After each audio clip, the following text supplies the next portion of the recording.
Europe. Land of baguettes, tiny cars, and apparently endless migrant crises. It's a continent grappling with a question that feels impossible to answer. How do you handle the constant influx of people seeking refuge or a better life? Europe has always been a destination, a beacon of hope for those fleeing hardship. But the sheer scale of recent migration, from the Syrian war to climate change displacement, has pushed the continent to a breaking point. We've got everything from razor wire fences to bureaucratic nightmares, all designed to deter, detain, or just plain confuse. The problem is none of it seems to be working. So buckle up, because we're about to dive headfirst into this mess. You can't understand Europe's current predicament without acknowledging its past. Europe wasn't always just chilling, eating pastries, and writing operas. They were all about conquering, colonizing, and generally making a mess of things on a global scale. They carved up Africa, Asia, and the Americas like a birthday cake, leaving behind a legacy of instability and inequality. Now, many of the people fleeing those very same countries are showing up on Europe's doorstep. Former colonial subjects seeking refuge from the chaos that Europe played a big part in creating. It's like inviting someone over for dinner after you burned down their house.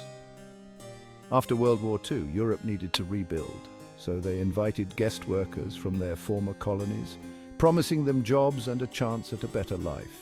Many of these workers stayed, put down roots, and had families. The history of migration to Europe is long and messy, intertwined with colonialism, economic necessity, and unintended consequences. What's driving people to risk everything for a shot at reaching European shores today? Imagine living in a place where bombs are going off, your government is corrupt, and you haven't seen a decent job in years. Oh, and the crops are failing because the climate is going bonkers. Suddenly, that perilous journey across the Mediterranean doesn't seem so crazy, does it? War and conflict are huge drivers of migration. Syria, Afghanistan, Iraq, these countries have been ravaged by violence, forcing millions to flee for their lives. Then there's poverty. The gap between the haves and the have-nots is wider than ever.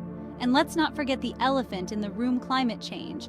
Rising sea levels, desertification, extreme weather events. The planet's throwing a tantrum. War, poverty, and a planet on the brink of collapse are driving people to risk everything for a shot at a new life.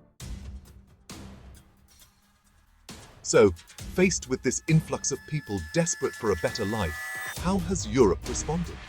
Well, if you guessed with open arms and a warm embrace, congratulations, you've clearly never seen a European Parliament debate on immigration. The reality is far less welcoming. Instead of addressing the root causes of migration, Europe has largely opted for a Fortress Europe approach, building walls, tightening borders, and making it as difficult as humanly possible to seek asylum. The logic goes something like this: make it unpleasant enough, and they'll stop coming, right? Except, it doesn't work that way. Desperate people do desperate things. They'll find other routes, riskier routes, often falling prey to human traffickers and smugglers who exploit their vulnerability. It's like trying to stop a river with a sieve. Europe has started outsourcing its migration control to countries further afield, striking deals with dubious regimes to stop migrants before they even reach European shores. It's a morally bankrupt approach that does little to address the underlying issues and only serves to enrich dictators and line the pockets of smugglers. Section 5. The Dublin Debacle, a system designed to fail. Let's talk about the Dublin regulation, shall we?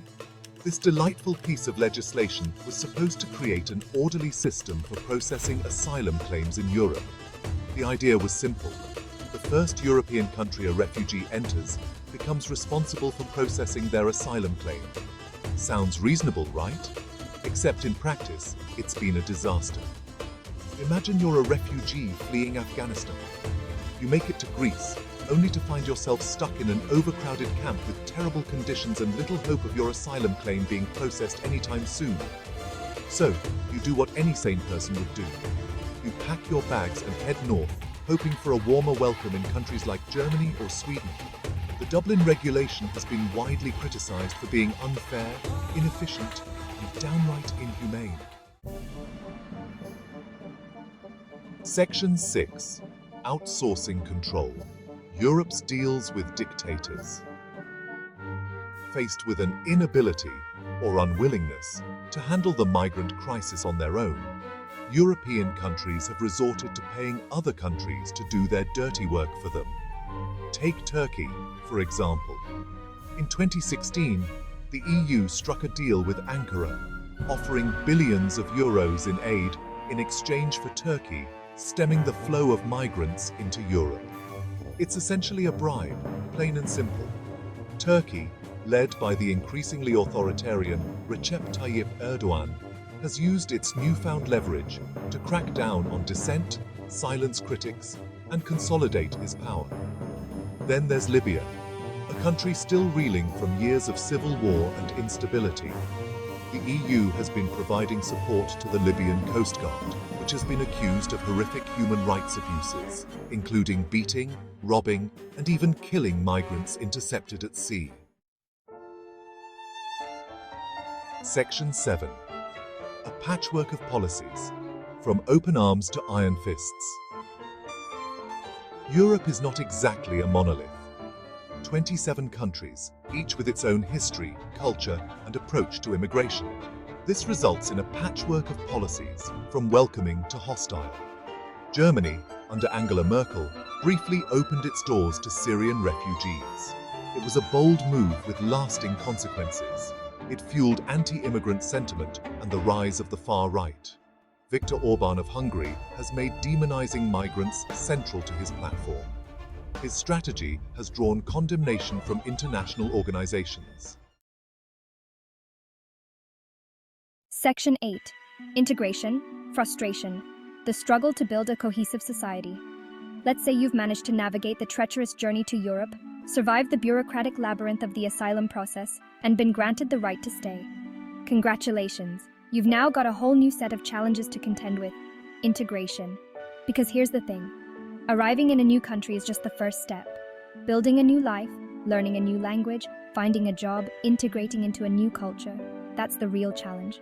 For migrants, there's the language barrier, the cultural differences, the difficulty in finding decent work, and the ever-present threat of discrimination.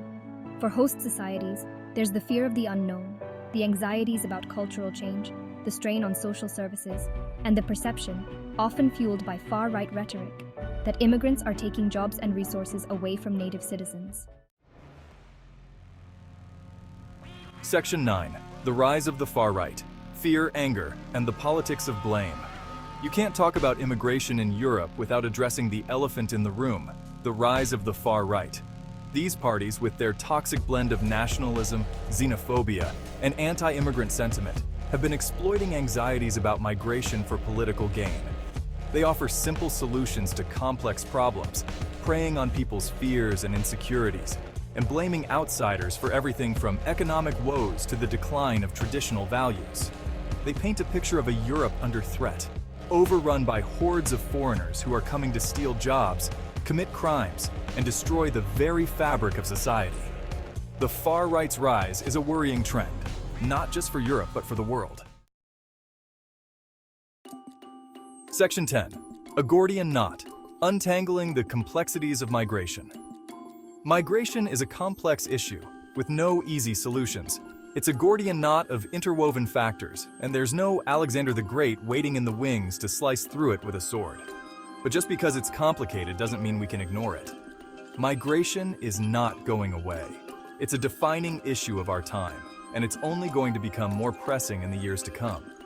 Climate change is going to displace millions, if not billions of people. Conflicts and wars will continue to erupt, forcing people to flee their homes. Section 11. No easy answers. Why Europe's migrant crisis will define this century. Europe's migrant crisis isn't going anywhere. It's not a problem to be solved, but a reality to be managed. And how Europe chooses to manage it will define the continent for generations to come. Will it be a Europe of walls and fences, suspicion and fear, where the most vulnerable are turned away or left to languish in overcrowded camps? Or will it be a Europe of compassion and cooperation, where human rights are upheld, and newcomers are given a genuine chance to integrate and contribute to society? The answer lies somewhere in between.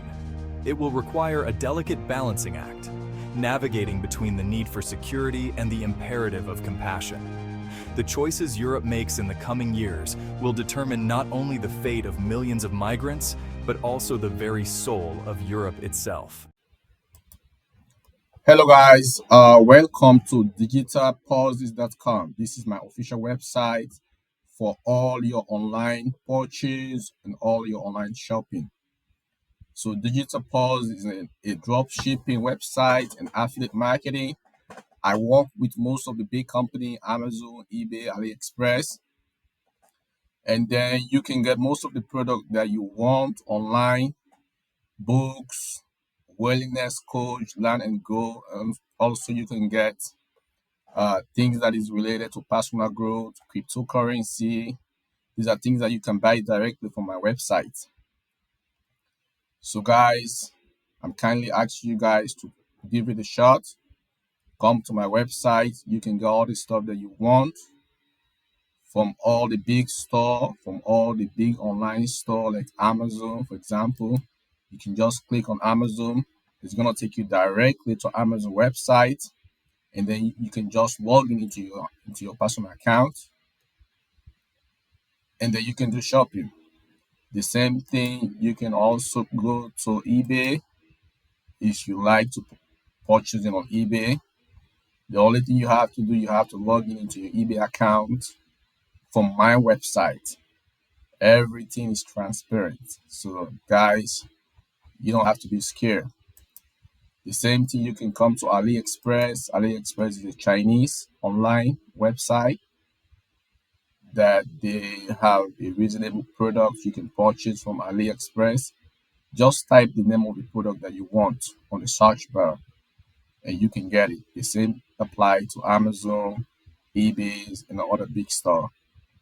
So guys, whenever you purchase through my website, I'm going to get a commission. However, that's not going to increase the actual cost of the product that you're going to buy from those websites, eBay, Amazon, AliExpress. So guys, welcome to digitalpauses.com. You can type on Google just digitalpauses.com and then the website is going to pop up. So guys, please, you can visit my website for your online shopping. Thank you. Thank you.